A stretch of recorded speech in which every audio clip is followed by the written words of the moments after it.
Don't be scared, but we're heading back to Action Park, or Traction Park as it is commonly known. If you haven't already, go back and listen to episode 4 in season 1 and episode 2 of season 2 before proceeding, which goes through the sordid history of this amusement park. Our expert guest is producer, writer, and co-director of the Class Action Park documentary, Seth Porges. Class Action Park explores the legend, legacy, and truth behind the notoriously dangerous Action Park and is available on Foxtel Now in Australia. I am your host, Andrew Menczel, and welcome back to Fairground Fuck-ups.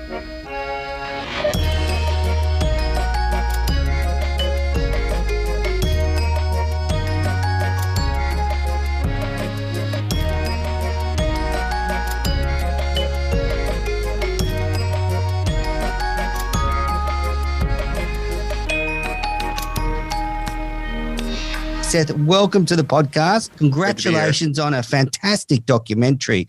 You must be so pleased with the way it's gone. Yeah, absolutely. It's been awesome. Obviously, co-director, co-producer with my friend Chris Scott. So I want to make sure that all the credit is not hogged, but it's been quite the ride. You're the perfect person to have on this podcast to talk about Action Park, because apart from this fantastic documentary, you went to Action Park as a child. You made a feature in 2013. You've been writing about it for a long time. So you know Action Park intimately. And I guess what I want to sort of get to the listener is that, I mean, to give you an idea of what this place was, didn't they have a whole staff member dedicated just to logging the accidents? Well, what you're talking about in the movie is where one of our interviewees who was a staff member at the park talks about how his wife, her job for a period was to just create a spreadsheet of all the accidents. That was not her entire job. She was like an admin and did that. I think if you're going to talk about how crazy this park is, there's a lot of other things that would be a lot more dramatic than somebody sitting in front of a computer logging a spreadsheet, I'll say. Oh, yeah. Oh, absolutely. But as a starting point, I think if you've got an employee whose job is to just log all the accidents at the amusement park, you're doing something wrong. So Action Park was open from 78 to 96. So I guess first thing is, you've been writing about Action Park for a while. Why do you think the story is important? It's a story that I think sticks with almost everybody who hears about it for the first time, whether they just have this vague idea about this dangerous amusement park with no rules, or if they know a lot more details of the story or seen our movie, for example. And I think it taps into, it makes people ask questions about themselves. That's what I think it is. I think there's, when you hear about this, I think the natural next mental process is to ask yourself, would I have gone there? What would I have done if put in that circumstance? It becomes a thought experiment for how you would react given the choice between unlimited fun and freedom and common sense and safety.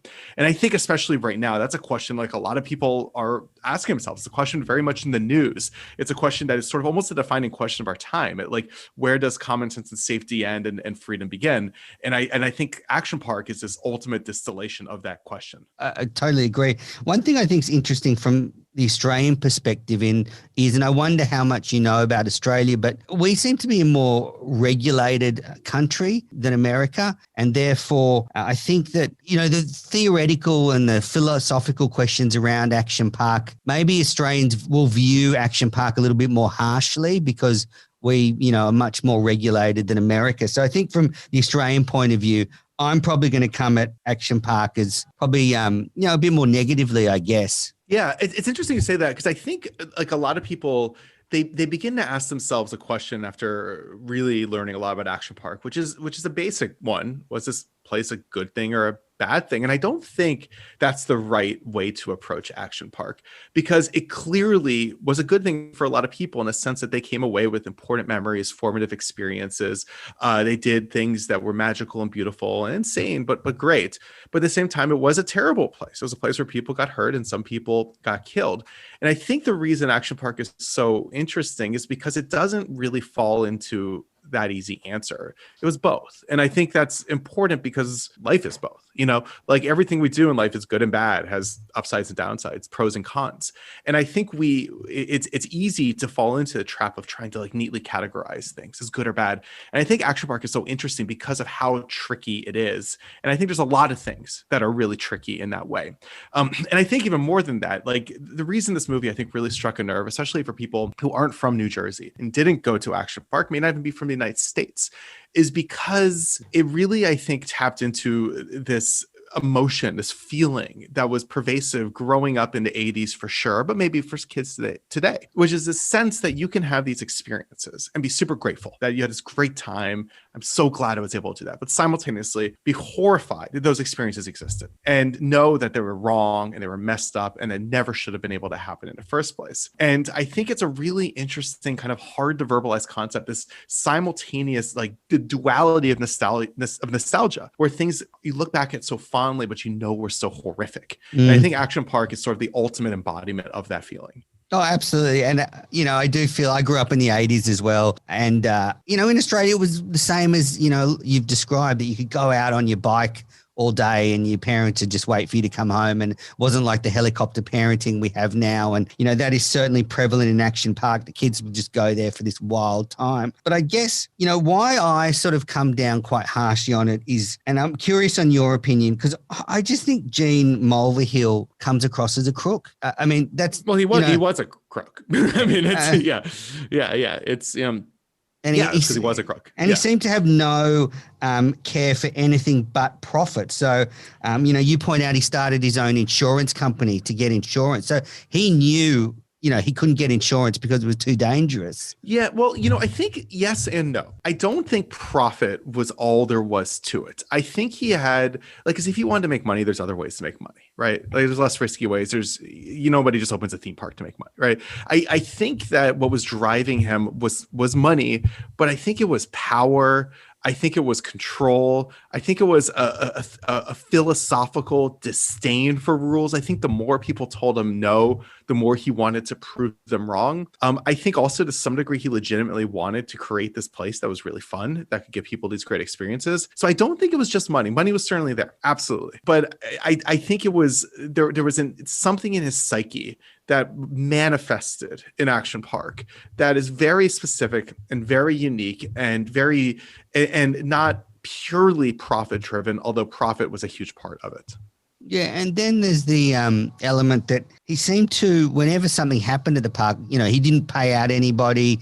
Absolutely. You interviewed George's family, and it's a really sad story about, George passed away at Action Park. And I look back at it and I think, okay, I know it was a different time, and he may have felt that, there's overregulation and people should be allowed personal freedom. But it also went with complete lack of care for the patrons at his park. Absolutely. I think that's undeniable that the way he treated the injuries and even the deaths was at times callous. It's difficult to justify.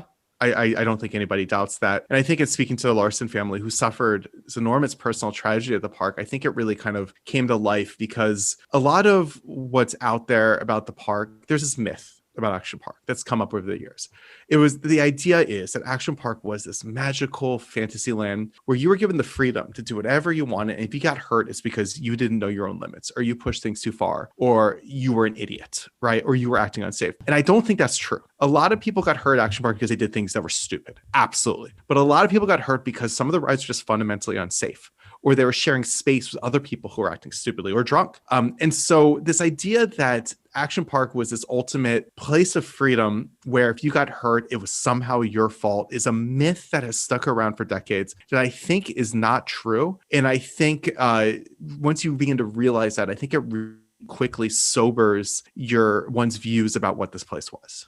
Yeah, because, we'll go through the rides in a bit more detail, but the rides seem designed, even if you're like me who follows other rules and you get on something and you do what you're told, you still could end up with a broken arm or something through no fault of your own. So, yeah, it seems very, very like a wild place. But I guess sort of, you went there as a child to Action Park. Can you give us an insight into the sort of atmosphere in New Jersey that fostered this kind of environment? Because, so I've laid into Gene pretty hard, but, you make a point that also a lot of people went there to just go wild, get drunk, have fights. They could tell that it was a pretty sort of free and easy environment. So I guess what was the atmosphere in Jersey that fostered this? Absolutely. It was utter pure lawless chaos. I mean, lots of comparisons. The Lord of the Flies appear anytime somebody talks about Action Park, and with good reason. But there's something different. 1980s in general, where it was an era of latchkey kids and minimal parental supervision and kind of kids going out on their own. What made Action Park a little different, though,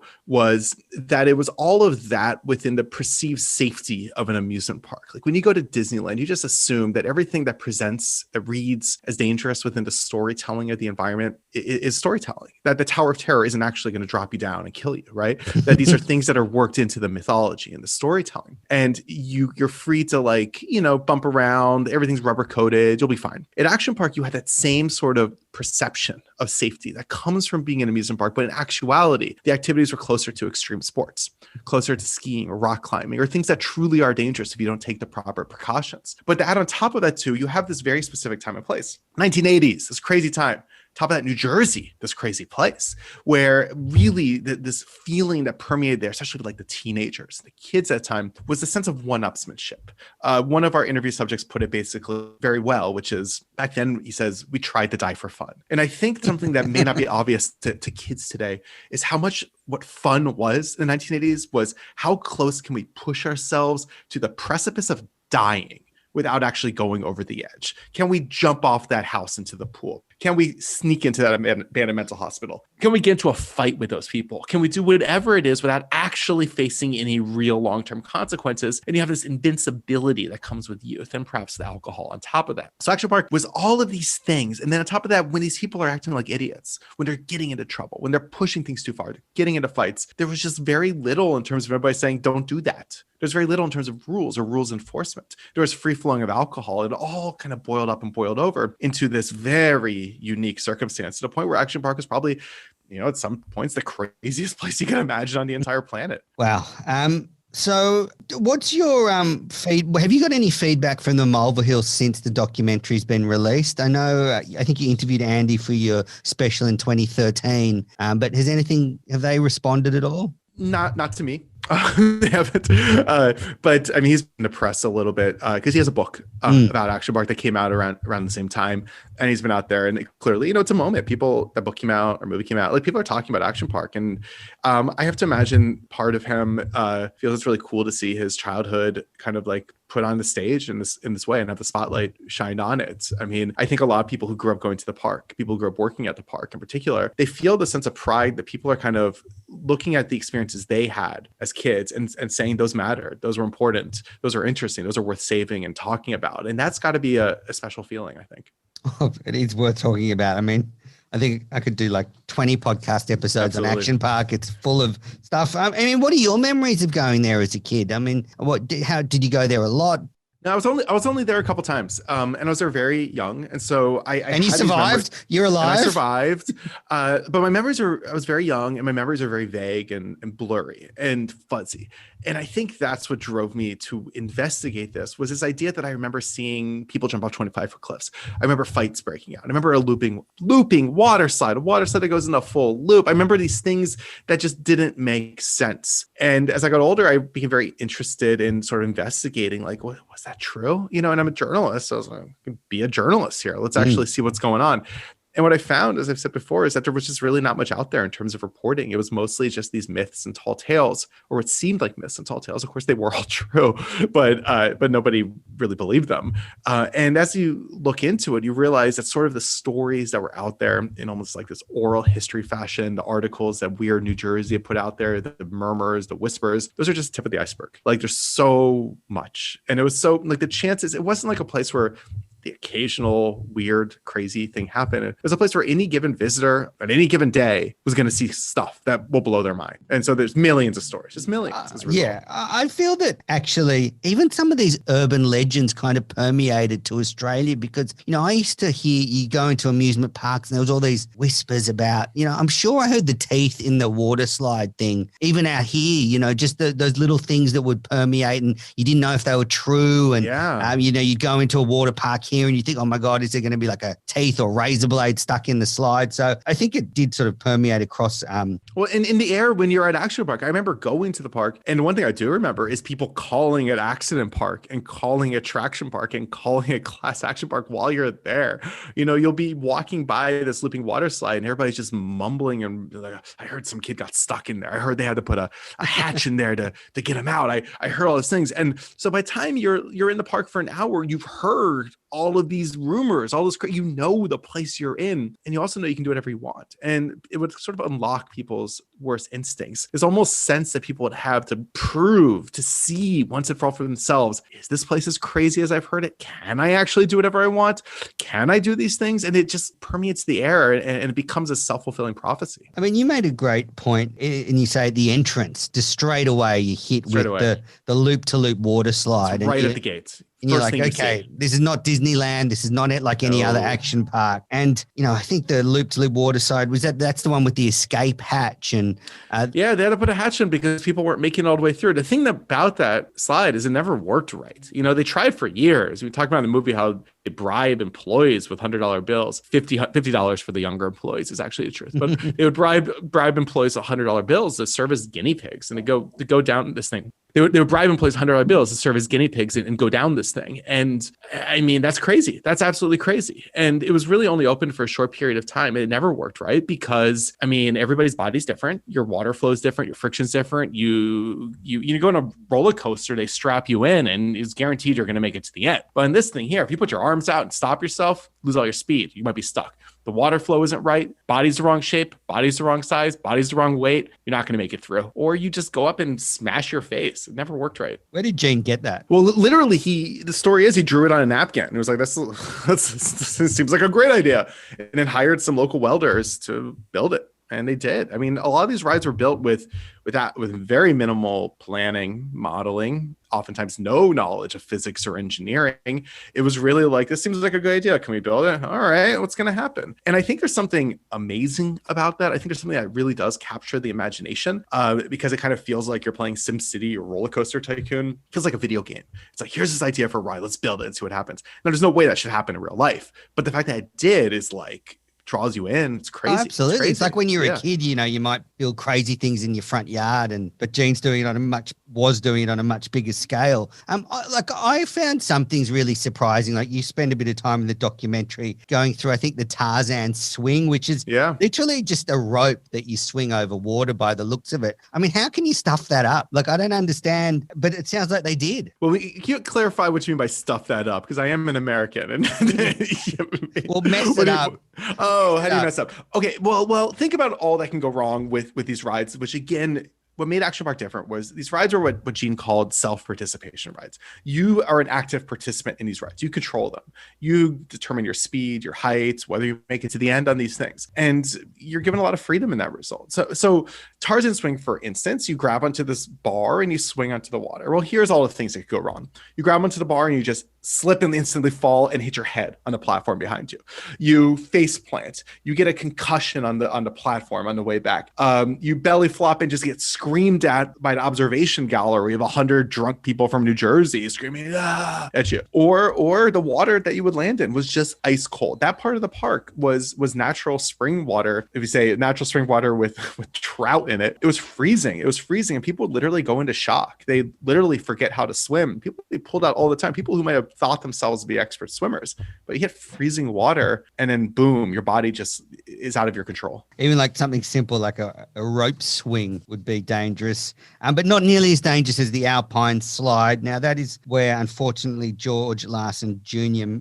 died in an accident. It was a very powerful part of the documentary, and I love the way you constructed the narrative, and you brought people in and then showed a different side to the park that really as sort of made you question everything leading up to that. And so really love that part of the documentary, the way you're able to do that. But that poor young man dying on that ride, and Alpine slides, what you detail, seem to have accidents every day. Yes, hundreds. I mean, that ride, we are told on a weekday would have 50 to 100 injuries every single day. On a weekend, you could double that. So hundreds of injuries a day on just that one ride. It was to the point where if you went to Action Park and you went on that ride, it wasn't just like a freak occurrence if you got injured. It was a reasonable percentage of people got injured on that ride. They would just fly off it. I mean, this thing was poorly designed. The width, the lip on the side wasn't high enough. So people would go into turns. And if you didn't know exactly how to hit the brake or distribute your body weight into a bank,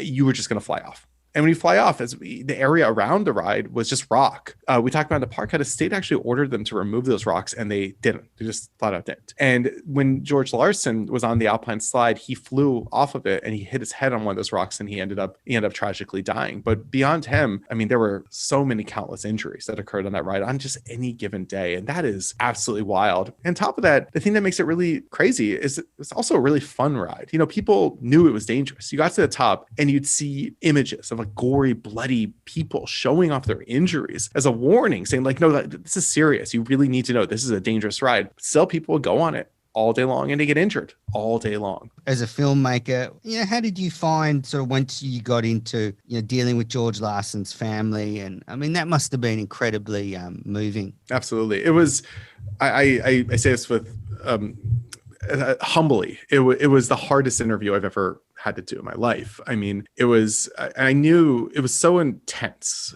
the emotions, the rawness of this pent up feelings they had. You know, when we got in touch with them, they told them, you know, the accident happened 39 years earlier. In that time, nobody had reached out to them to ask them to tell their side of the story, what happened. They were eager to talk because they had a lot to say. And there was this myth out there about what Action Park was that they felt needed to be corrected. It's great that you were able to get them on then and they could tell their story, because I mean, that's when you get sort of, I don't know, I get a bit upset and angry that this poor family, you know, the accident itself, but then afterwards they were just completely, I mean, Gene just did not handle that well at all. No, I think that's inarguable. I think that is one of the most shocking things that we uncovered, was being able to speak to the family and kind of understand sort of the blow by blow, the play by play about how the injury and death were handled from the park and how they basically made it go away. The park was really good at making these things go away. You know, we talked about in the movie how he basically forced you to trial, make it as long and painful as he could if you got injured. Then if you want a payout, he just would simply refuse to pay unless you sent the U.S. Marshals to his door to collect. And, you know, as we say in the movie, that happened on some regularity. After the film came out, a lawyer actually reached out to me who was put into the unenviable task of having to collect the money with U.S. Marshals after one payout. And then, you know, there's a few, you know, more than one death. The kayak death, where someone got out of a kayak and was electrocuted, just seems incredible that they, I don't even think the park, you say they never took responsibility. They shut the ride down. When they shut the ride down, they claimed they never took responsibility. It's still some mystery about the exact specifics about how everything occurred there. They said that the reason they shut the ride down was not because it was dangerous, or because it would be too intimidating to possible riders. I think that's for sure. The perverse thing about Action Park is if they had kept that open, it probably would have been the most popular ride there, because everybody wanted, the more people knew things were dangerous, the more they wanted to do them. That's what's so crazy about Action Park. We featured a photo of that ride in a film. And that photo came in very late in the game, I'll say, while we're making a movie. And up until then, the ride was not open very long before the death occurred. And there's really very little out there in terms of like photo, video of this ride. And I had never actually seen a photo or video of an operation, but somebody sent me that photo and it was dated. They had written a date on it, sort of stamped from the photo development place. And it was actually taken on the exact day the death occurred. Wow. What an eerie coincidence. Right. Yeah. One thing that I would like to say to the listeners is Class Action Park is so worth watching, because the imagery and the archival footage that you weave through the story really does bring to life this, what we're talking about now. You know, I don't know how you were able to get all that footage, but congratulations, because, you know, it feels like you're there. Absolutely. Thank you very much. It was a treasure hunt. You know, we were just so grateful that people who had these home movies wanted to be a part of our film and let us use them and to share their memories. The film would not have been the same without them. We're grateful for it. If anybody here gave us their movies, we're super grateful for you. It really allowed us to transport people back into this time. And I think, you know, one of the reasons nobody had probably ever done an Action Park documentary before is because I think people assumed that a water park in the 1980s are just to be minimal archival, because who's got a big camcorder at a water park, right? In the 80s, it's getting wet. It's before cell phones, before camera phones. And it was amazing how many people actually did this. How many people brought their Super 8 cameras or their camcorders or whatever it was to the water park and held on to these videos all these years. And that video really does sort of twig the nostalgia in, people from that generation, because it's like you're going back and looking at a time capsule or something. And I think that really brings into the power of the documentary, because, you just pang that little bit of nostalgia and then you sort of hit them hard at the end. We wanted to bring people back in time. There's no recreations in this movie. There's no like dramatic scenes of an actor playing Gene doing some deal making, nothing like that. It's all real. It all actually happened. Everything you see on screen, except for the animations, of course, everything you see on screen was something that actually physically happened, motions that people made, settings that actually existed. It was transportive. I think we wanted to make something where you would feel like you were back in this time and place. The other place in the park that seems particularly dangerous is the grave pool, and the grave pool. This crazy wave pool, and more than one person drowned in this pool. I mean, it sounds like a normal wave pool, but on steroids or something. Yeah, it was one of the first wave pools. Might have even been the first wave pool in the country. And they didn't quite figure out that you couldn't just jack these things up to 11 and keep it up all day. Typically you go to a wave pool at an amusement park today, it'll be like gentle waves for 5 minutes and like 30 minutes of no waves, right? And then another 5 minutes of gentle waves, repeat. Action park wave pool wasn't like that. It was like 25, 30 minutes of solid, intense, 6 foot, 7 foot, 8 foot waves. Then like 5 minutes of quiet to scan for bodies, and then like another 25 minutes. And it was wall to wall people, just super packed. People were very aggressive. It was impossible to tell who people were drowning or just like playing around. The water was very murky. It was very difficult to see through the water because it was so unclean from all the mud and other sorts of runoff that was occurring from a nearby hill. And so it was very difficult for anybody to tell what was happening. We talked about in the movie that it's one area where the water would become kind of shoulder height and go over your head when the waves hit, that the lifeguards refer to as the death zone, because so many near drownings or drownings would occur there. And that the lifeguard chair that sat at that spot was known as the death chair. Were you ever able to sort of lock down how many people passed away at Action Park? Okay, so if you're going to talk about deaths that occurred from rides or attractions at the park, it's 5 or 6. There's one death out there that I'm pretty sure happened, but is very thinly sourced, kind of, that's often repeated. So let's just say 5 solid ones. There are other deaths that occurred that I don't think it's actually fair to blame on the park, like somebody slipping and falling and did hemophilia and like bled to death. That happened. Or there was a school bus that on the way to Action Park had an accident. I don't know if a school bus, a bus on the way to Action Park had an accident, and numerous people died in that. So the place was sort of a magnet for freak occurrences, as would happen when you have 1 million people a year kind of going to the spot. Stuff's going to happen. But I think all of those deaths, unfortunately, were avoidable. And I think that's what's frightening about them. Yeah, very frightening. Well, do you know sort of at the time what the sort of media reaction was to Action Park? I mean, everybody knew it was dangerous. Everybody knew what it was. Yeah, it was no secret. What the park quickly realized, though, was every time the newspaper ran a story saying that this place was an injury trap, people get hurt, more people would come. They knew that, like, that became a part of the appeal, and the park knew this, and they to some degree they leaned into it. It was no secret. It was no mystery what this place was. I said, yeah, I remember going there and people calling it Accident Park, calling it Traction Park, but they got away with it for a very long time. It became a very popular place, and when it closed, it wasn't because of regulators. It wasn't because of lawsuits. It was because of bankruptcy. I think that's, again, just does show the difference between America and Australia, because when there's things like that have happened at amusement parks here, there's sort of political correctness police are onto it very quickly, and they sort of shut it down. I think there's that sort of theoretical difference in the two countries. In a certain sense, but it's amazing that it was just able to go on, and no one at the time was like, okay, well, this has to stop. Yeah, nobody. It really is amazing that happened. It truly is. Yes. Is there anything you sort of wanted to put in the documentary? You couldn't fit in any crazy stories that... I mean, there's so many stories, and there's so many stories that kind of came to us after we were done making the movie as well. Anything jump out at you? Yeah, I mean, I'll give you... Gene became very interested in using ozone as a way of kind of cleaning and disinfecting swimming pools. And they didn't quite figure out that you really shouldn't turn the ozone levels up past a certain limit. So one day it was on one ride, Zero the Wave Pool to Colorado River ride. Somebody listening might know. They said to crank the ozone up way too high. And numerous people passed out and were unconscious on the ride. It was just like the entire ride was full of it's like when like the beginning of Tenet, if you've seen it, where like the whole opera is just like gassed and passed out. It was like this entire ride full of people are just passed out suddenly. So, wow. Wild stuff. It's amazing nobody drowned from that, actually. Yeah. Yeah, crazy. And the other thing that actually you made the point that you know, the staff at Action Park were all kids. And I do not look at the staff in any badly at all, because if you're a young 15-year-old kid given a job, you're just going to do what they do, which is go crazy, you know, have fun, drink. You know, you described the Love Shack or something where it's a bit of a hookup spot for the staff. I mean, that to me that's more about the management above that are bad than them. Yeah, and our point of including that stuff wasn't to make the stuff look bad. I think it was more about to show this as a place that people came of age and a formative experience, and also to kind of like really bring to life as much as we could what it was like to grow up in the 80s and that freewheeling, almost 80s movie atmosphere that actually was there. Any of the staff, like, I don't know, describe to you that, I guess, you know, that their experiences had stayed with them for a long time. I can imagine, you know, if you're seeing someone dragged off a ride with broken limbs, that stuff's hard to forget. I've thought about this quite a bit. You know, I've gotten to know a very large number of people who grew up in Vernon and people who grew up working at the park. And you begin, I have insane respect for them. It's kind of amazing, I think, what this does to somebody working in this place in which this atmosphere of danger and trauma is kind of in the air so much.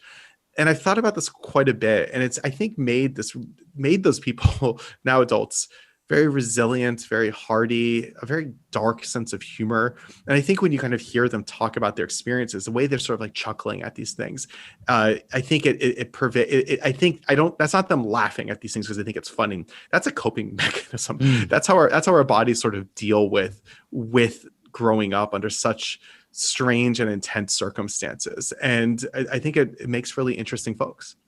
Oh, definitely. And I like the correlation you draw between that generation that grew up in that time that are sort of now the helicopter parents that are always hovering above their kids. I mean, you know, I was, as I said before, I could just go out bike riding all day. One day I went out, broke my arm, just came home with a broken arm, told my mum, and she was like, okay, well, we'll see how you go in the morning. Exactly. And that was the 80s. That was, you know, I think my mum even put Tiger Balm on my broken arm, which is not the thing to do. But yeah, so it's interesting you draw that correlation. Absolutely. Yeah, that's what it was. I think one of the things that the mystery we set to solve, so to speak, was why is it that the latchkey kids of yesteryear are today's helicopter parents? You know, it's the same people. And really what I think it comes down to is this idea that these people had these incredible, crazy, insane experiences. They also got injured themselves, had friends who got injured, had friends who died, had friends who didn't make it. And they look back at these things and are like, I would do anything I could to keep my own kids from experiencing and growing up how I did. Yeah, definitely. Well, a couple of last questions, Seth. Firstly, how's the documentary gone? You know, has it been successful? I mean, I loved it. Yeah, it's been awesome. It's been unbelievable seeing the response. I mean, it really struck a nerve. I think it really struck a nerve with people in, you know, this pandemic time as well. It's both escape from things, you know, imagine being in a water park in the 80s right now. That does not sound nice, right? But it also, I think, raises a lot of the questions that we are grappling with today in a subtle way, in terms of, again, like these questions about how much is too much when it comes to regulation, when it comes to just being a freewheeling, chaotic person. Like all of these questions where we think about, I think it serves as a Rosetta Stone for these dark instincts that I think we all have. People being drawn to danger. You know, I think we as humans, I think the very appeal of your podcast is that there's something exciting about places that promise to be fun and end up being terrifying. There's something innately exciting about that. And I think Action Park is such a firm representation of that, because again, it wasn't some freak fairground accident like some of the other stories you're dealing with. It was baked into the story. It was what you were going to Action Park for. It was part of the appeal. It was the one place, unlike say a Ferris wheel accident, is a place where you're making a decision to be in the lion's nest, to be in the face of this danger and to deal with it. And I think, again, it raises these questions, these thought experiments where we as viewers, as people looking back, ask ourselves, what would I have done? And it's not an easy question to answer, I think. Yeah, definitely not. I mean, you know, it's easy when a roller coaster breaks to sort of deal with that. Okay, you can understand something breaks, but harder to understand what looks like a broken kind of society almost in some ways. And And then what's next, Seth? I mean, as I said, you can watch Class Action Park on Yeah. Binge and Foxtel. What's next for you? I got some stuff in the works, but you know how it is in terms of having to be vague and coy. Oh, absolutely. So I'll just give you guys a big stay tuned. How about that? Great. Well, thank you so much for your time. I really think Class Action Park will resonate with Australian audiences and has done already. And best of luck with your next project. It's great to be here. Thank you very much.